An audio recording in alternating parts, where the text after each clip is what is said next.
C'est chez le peuple anglo-saxon que le moralisme s'évite avec le maximum d'intensité, et c'est là ainsi que le goût de l'action s'affirme sous les formes les plus extrêmes et les plus brutales.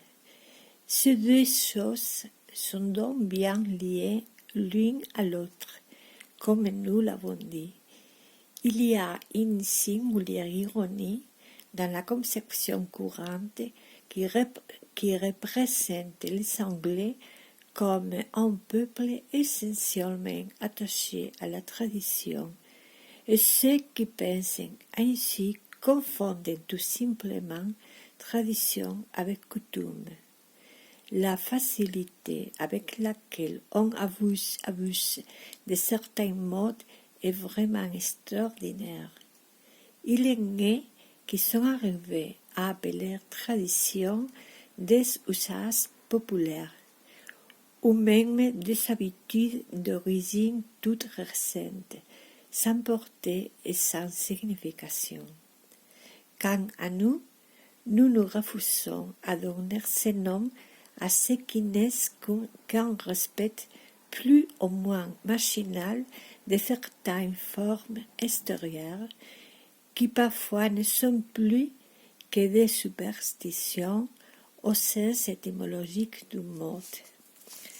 La vraie tradition est dans l'esprit d'un peuple, d'une race, d'une civilisation, et elle a des raisons d'être autrement profondes.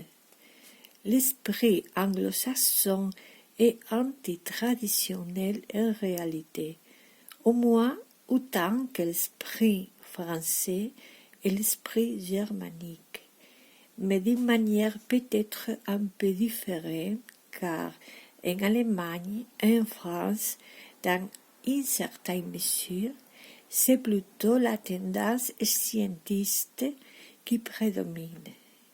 Il importe peu d'ailleurs que ce soit le moralisme ou le scientisme qui prévaut, car nous le répétons encore une fois, il serait artificiel de vouloir séparer entièrement ces deux tendances qui représentent le déphase de l'esprit moderne et qui se retrouvent dans des proportions diverses chez tous les peuples occidentaux.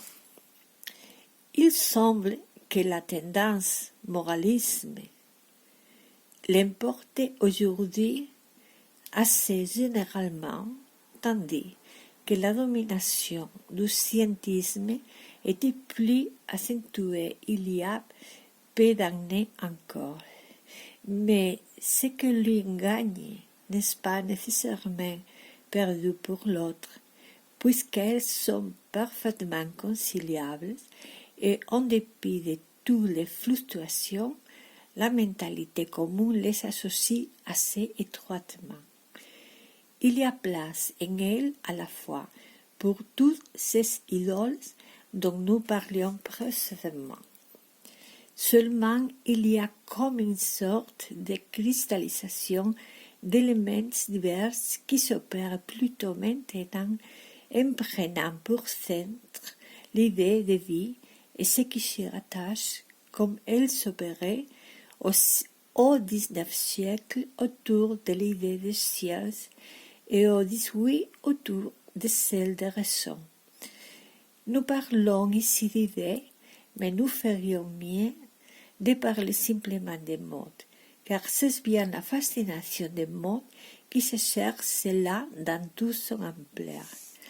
Ce qu'on nomme parfois idéologie, avec une nuance péjorative chez ceux qui n'en sont pas dupes, car ils s'en rencontrent encore quelques-uns malgré tout, ce n'est proprement que du verbalisme, et à ce propos, nous pouvons reprendre les mots de superstition avec les sens étymologiques auxquels nous faisons allusion tout à l'heure, et qui désignent une chose qui se survit à elle-même alors qu'elle a perdu sa véritable raison d'être.